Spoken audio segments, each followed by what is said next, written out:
So the first order of business is the very, very hilarious thing that happened yesterday. So we put out a video on Molly Tuttle, Wild Bill Jones, and it's not Wild Bill Jones. And that's totally on me. That's my mistake. I was listening to it and I'm like, man, this is a strange version of Wild Bill Jones. This is like very major. Whatever, I'll transcribe it. Later on, we go to make the video and someone's like, I don't think that's Wild Bill Jones. It was actually my editor, Mike. And so if you look at our last video and you go to the pinned comment that I put on the top of that thread, it's like, hey everyone, I know this says it's Wild Bill Jones, but also not Wild Bill Jones.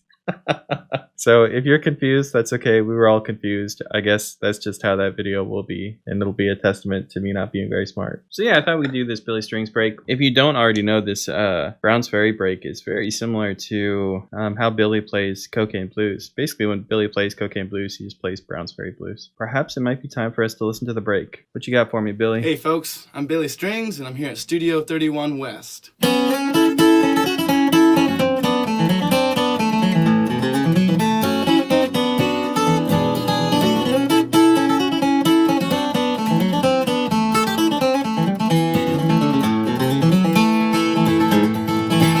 All right, cool. So let's talk about some of the things that we just heard. I want to make sure that everyone's kind of listening to it the same way. So it really helps if you know what the chords are, what chords he's playing over. Because the song has a G chord, a C chord, a G chord, and a D chord, right? By the way, Studio Magic, I already have a capo on.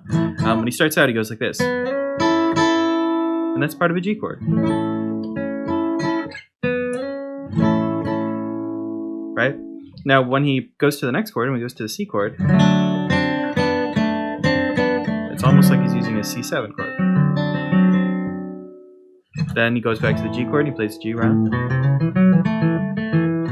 And he plays the D7 chord. And he just strums the D7 chord. So a lot of times these songs have kickoff phrases, and this song doesn't really have one. Normally I associate a kickoff phrase with like this kind of like leading sound that goes like boo-ba-da-doo-da-da, the beginning of Gold Rush or something like that for you folks. But this song doesn't really do that. It's got 3 beats of rest, and then on beat 4 we have a slide. So let's notate it like this. So beat 1 is right there. And this is our little G chord fragment for anyone who's confused about that. There's a lot of like little string noise, just like always. Something like this. Like I said, if you go watch the video on Billy's Cocaine Blues break, it's totally just like this. He's playing a very similar version. This is the Lester Flat G run for anyone who doesn't know. Lester didn't invent it. I always forget the name of the guy that invented it. Maybe someone will know it in the chat. Lester didn't invent it. Instead, it was... We're Googling. We're on a brief Google sidebar. Google sidebar, everyone.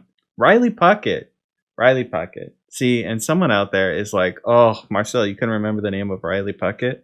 You call yourself a guitar player? You couldn't remember the obscure guy that played rhythm for whoever. See, now they're going to roast me because they don't remember who he played rhythm for. Wonder if there's a way I could show this to you very quickly. Look at that. That's Riley Puckett. Puckett, he had a cool hairdo.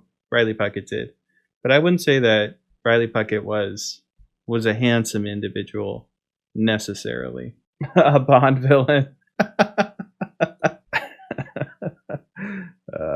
Let's try playing this thing. Let's see how close I got without listening to it again.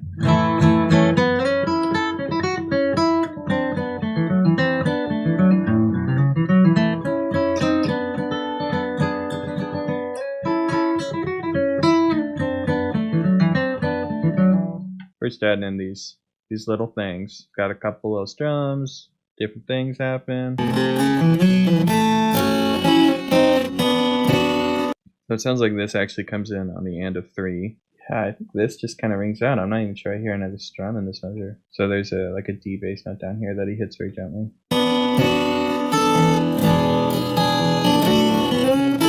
Cool. So this phrase starts. It sounded very minor pentatonic to me. I'm going to go out on a limb, say it as that. I've had a couple of people ask questions about this when I write something just kind of spur of the moment. I'm not writing things that I know are correct. I'm writing sort of best guesses, best practices.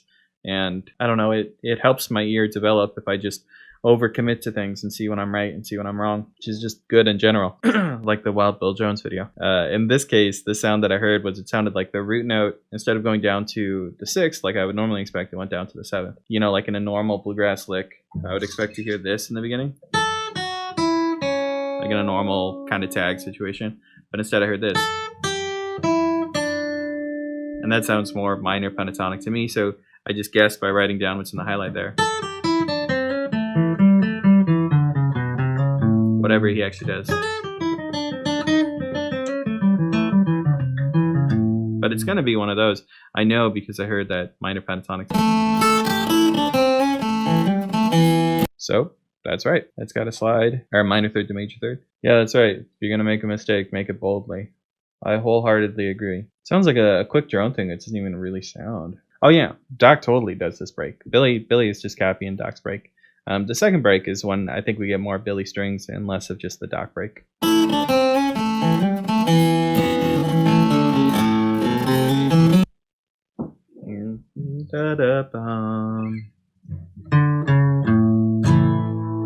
One other thing that helps a lot when you're transcribing is if you have references for certain sounds or certain intervals, and his phrase ends with this, right? And I always associate that sound with the with the old Dr. Phil sting. My mom would watch Dr. Phil and I'd hear this. And one day I figured out how to play it, and so whenever she was watching Dr. Phil, I would just play it from the other room loudly. But they would do that like whenever his name flashed across the screen, and it would always be in a different key. And so when I hear something like that, in my mind, I'm like, oh yeah, that's the Dr. Phil thing. We know what that is. All right, here we go. Hard luck pup coming down the lane. Mama, give me back my walking cane. Lord, Lord, I got them Browns Ferry blues. Well, he threw it away and he went to town to see that woman, but now he's down. Lord, Lord, I got them Browns Ferry blues.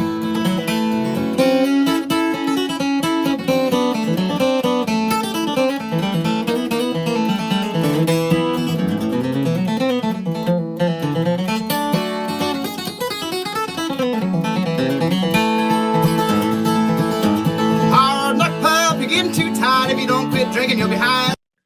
So it sounds like he starts with some of this right here. It sounds like this is the start of the second break, like just kind of copy and paste. We have to put in this this measure with the rest real quick too.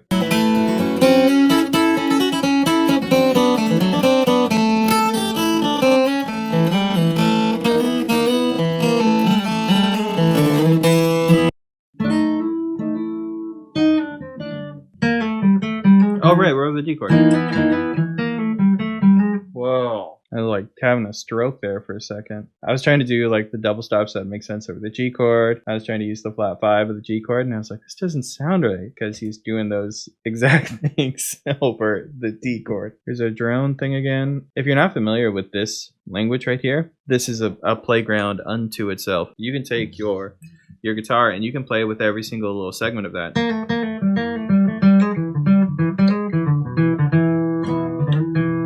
It kind of makes me think of the Blue Railroad train sound.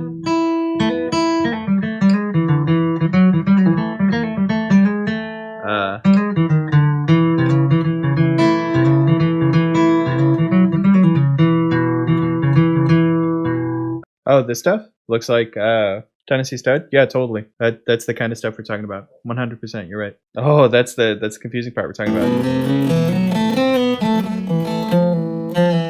And so the reason why it feels like a stutter is because if he was playing constant eighth notes, there would be one more note here, but he doesn't play a note right there. Instead, this ends up being a quarter note. I think that's the big thing that's happening right there. Do I want lunch? This is such a great way to communicate. I don't know, what's for lunch? KJ, you can also just text me if you don't want to. Come interact. Sushi Cat says hi. Bye. Have fun.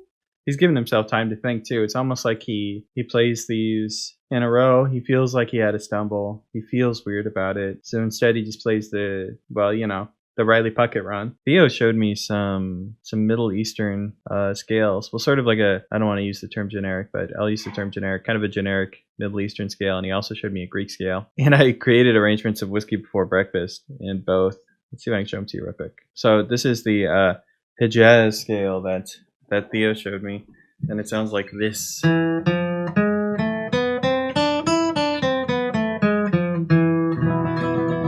So immediately in my mind I was like, great, Hijaz Before Breakfast, here we go.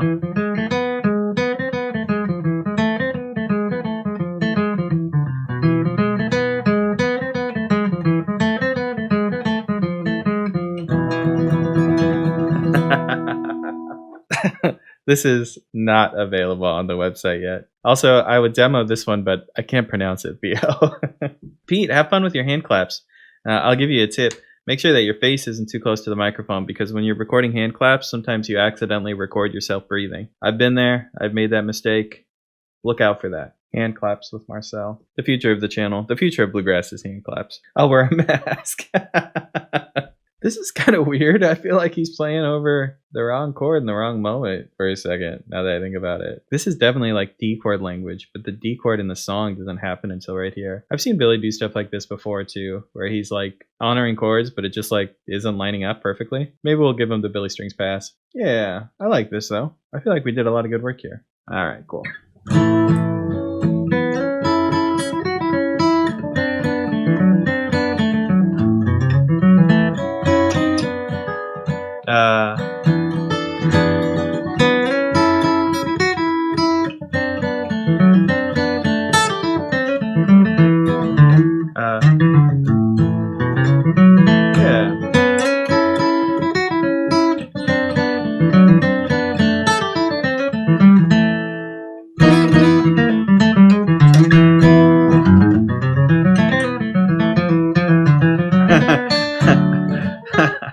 Stutter stuff.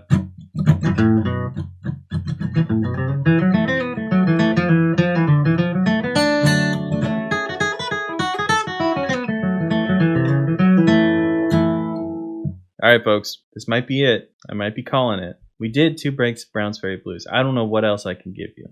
I'll see you all next time. Dale, I'm sorry we could not hang out longer. I'm very proud of you, Dale. All right, everyone. See y'all later.